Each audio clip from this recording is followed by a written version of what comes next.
My mother-in-law showed her true racist colors when she demanded my husband choose between her and his red-skinned wife, but she never expected he would pick me and leave her behind for good. Posted by u/OK_classroom 1548. My husband and I have been together for 4 years, and we just got married in October 2022. He's amazing, quite literally the man of my dreams, and I have an amazing life with him now. My parents and the rest of my family love him. I'm Native American and have a really big family, and he comes to family events, holidays, cookouts, etc., and I haven't heard a single member of my family say they didn't like him. My husband's family is very small. Other than his parents, he has one brother, his wife, and their 2 kids. His brother and his family live multiple states away, so we only see them around the holidays, and they don't really have much extended family. So the only members of my husband's family I really see are his parents. His parents are the stereotypical white conservative small-town Christians. My husband is no longer religious. My mother-in-law stays at home and tends to the house while my father-in-law works. I was worried about his parents' beliefs at first, as I practice my native tribe's spiritual beliefs. I'm very left-leaning socially and politically, I don't dress very conventionally, and my husband and I have no desire to have children. But they were pretty chill with me when I met them for the first time. I have had no problems with his dad, but over time, I have begun having trouble with his mother. She just flat out doesn't like me. According to my father-in-law, she has said I'm not the kind of woman that needs to be with her son. Her reasoning is that I don't act like a woman, I won't be a housewife, and I have a man's job. I'm a flight paramedic for a service that airlifts critically unstable patients. I love my job, and I love being a paramedic. My husband has never expressed that he wants me to be a housewife or take up a stereotypically feminine job. If he did, we wouldn't be together. But apparently, that's what his mother thinks he needs. When I first met his parents, we had been dating for about 5 months. My mother-in-law initially said that I didn't look like the kind of woman my husband would bring home. I didn't take it to heart, I figured she didn't mean it in a harsh way. When they asked what I did for work, I told them I was a flight medic. My father-in-law said that was awesome, while my mother-in-law just kind of frowned and didn't say anything.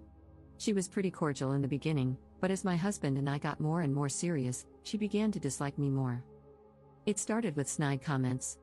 She would manage to sneak into conversations the fact that she thinks women should be homemakers or have jobs like teachers or caretakers. When I started working 48-hour shifts, she asked who was going to take care of the housework. My husband told her he would while I was gone those 2 days. She got upset and said it wasn't fair that I made her son do it all by himself while I left. My husband told her that we split household chores evenly and that it was fine. One day, we were over at their place, and she went off on this rant about how she missed when women acted like women and men acted like men. She started talking about how women needed to start being housewives and mothers again while the men worked and provided. While she never directly said it, I knew she included me in that. My father-in-law told her to calm down and that this wasn't the time for that kind of discussion, and she got mad and said, "Well, it's just the truth," while looking in my direction. I'm not an idiot, I knew this rant was just a way for her to tell me how she felt without directly telling me. My husband was pretty angry when we left, and I can't say I was too pleased. I told him she was allowed to have her opinion, no matter how stupid it was, and I wasn't going to lose sleep over the fact that she seems to still be living in the 1950s. He said he was angry about the blatant disrespect. He talked to her about it and said she wouldn't do it again, so I managed to let that situation roll off my shoulders. Everything came to a head with her a few weeks ago. My father-in-law invited us over for dinner, so we went. My cousin is getting married in a few months, and my husband mentioned that we were going to the wedding. It will be a traditional wedding in accordance with our tribe's customs. My father-in-law said that was cool, and my mother-in-law asked if there was going to be alcohol there. I didn't really see how that was an issue, so I said yes. She responded with, "Son, you don't need to be around all that drinking." My husband said it was fine and that it wouldn't be a problem. She said, "No, you don't need to go. It's not safe if there's going to be alcohol there." I asked, "Why wouldn't it be safe? It's not like we're going to be at a bar. It's just going to be my family." She then said, "Well, some people can get violent when they drink." I knew exactly what some people meant and that this was a racist remark. I told her that no one would be getting violent and that everyone would have a designated driver. My husband then said that we were going and that there wasn't going to be any negotiation about it because he was a grown man and could make decisions for himself. That just made her more upset, and she started going off about how it wasn't a good idea for him to be around a bunch of drunk people. After my father-in-law told her to calm down, my husband asked why it mattered so much to her anyway since it's not like we were forcing her to go with us. She then said, "I just don't think it's a good idea for you to be around a bunch of drunk Indians." I was in shock. I knew this was what she meant, but I didn't think she had the balls to flat out say it.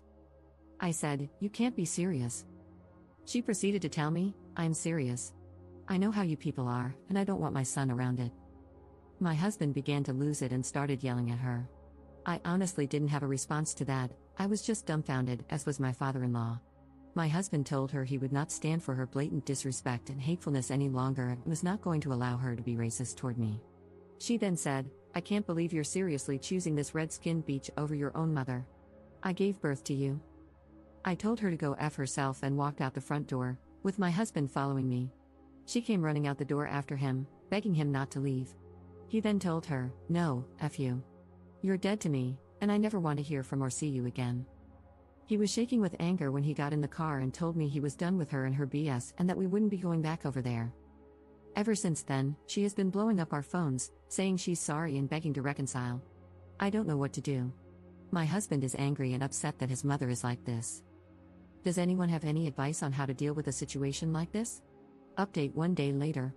Hello again. This is a follow-up/update to my post about my mother-in-law being racist and calling me a slur. There is a little more to my story that I couldn't fit into the original post. The reason I didn't have much of an adverse reaction to her words is because, sadly, these are things I've heard my whole life. I'm not white passing, and you can take one look at me and tell I'm native.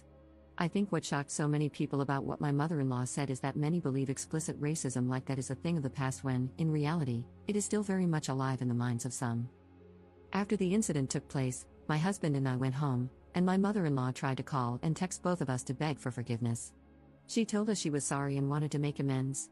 I blocked her, and my husband told her to leave him alone until he and I worked through this. My husband also told his brother about the situation, and he was horrified as well. My father-in-law also contacted us and said he was sorry for what had happened. He said he didn't know she had thoughts like this, and in the moment, he was so shocked by what she said that he didn't know what to say or do. He asked if it would be possible for my husband and me to speak with just him to see what he could do moving forward.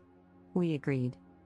We ended up having a video call with my husband, my father-in-law, and my husband's brother, who I'll just call brother-in-law going forward. My brother-in-law said there wasn't much he could do because he lives several states away, but he would support us in whatever decision we made and would be sending a strongly worded message to my mother-in-law.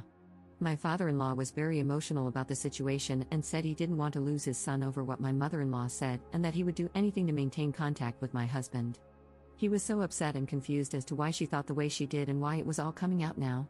I said that she may have always felt this way, but because they live, and have always lived, in predominantly white communities, I was the first person she knew to take it out on.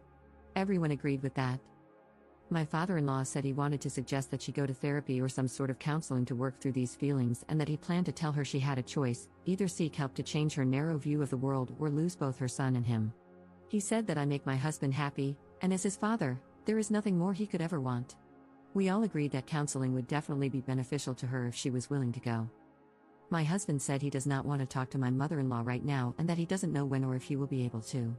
He said that if he had anything to say to her or if there was an emergency, he would go through my father-in-law to reach her. In the meantime, he will be blocking her number.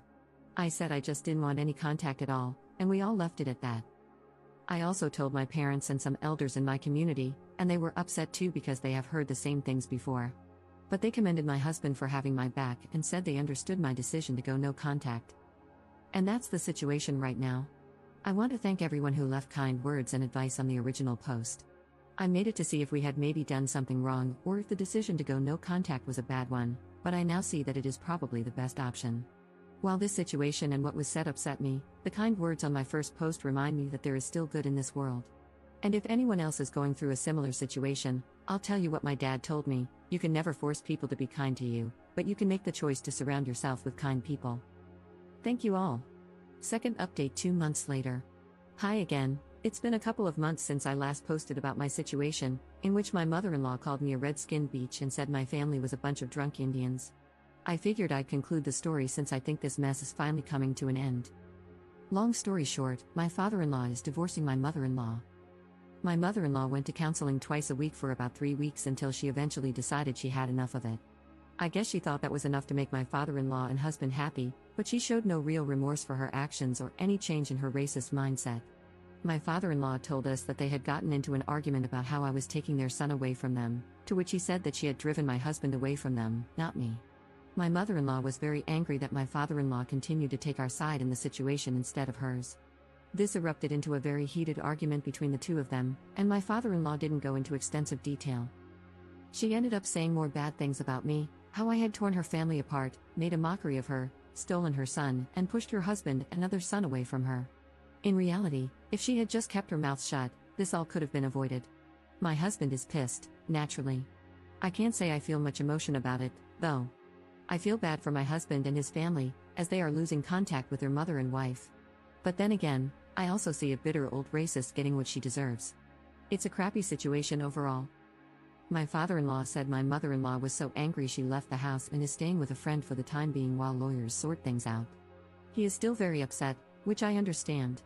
He told me he felt terrible about the whole thing, but he didn't want to remain married to an evil woman, someone who would drive his children away. He told me that he understands he is not a perfect man, has made mistakes, and hasn't always been the most accepting or open-minded, but he wants to become a better person and try to understand people of other cultures and identities. I greatly respect that.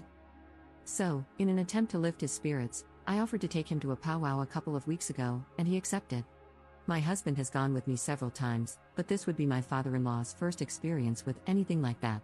I introduced him to my family, and he was very respectful. He had a blast. We danced, sang, listened to the music, and ate until our stomachs were about to pop. He thanked my family and me for letting him be a part of this and said he hadn't had this much fun since he was a young man. My family and I thanked him for being a good person and sticking by my husband and me through such a messy situation. My father tried to console him by saying that sometimes the best way to grow is to cut ties with toxic people who will hold you back. Honestly, I think this is the best this could have gone, and I'm so happy my husband didn't have to cut ties with both his parents because he's always been so close to his father. I can see that my father-in-law is trying to be a good person and become a more accepting and supportive guy. I'm very happy about that. I'd like to again say thank you to those of you who left such positive comments on my previous posts. It really means a lot to me and makes me happy to know that there are people with good hearts out there. And to any natives who have dealt with or are dealing with racist comments, discrimination, or being called racial slurs, never stop existing, because our existence is the biggest form of rebellion. We're still here, and we're not going anywhere. Thank you, all of you kind internet strangers. Peace and love always.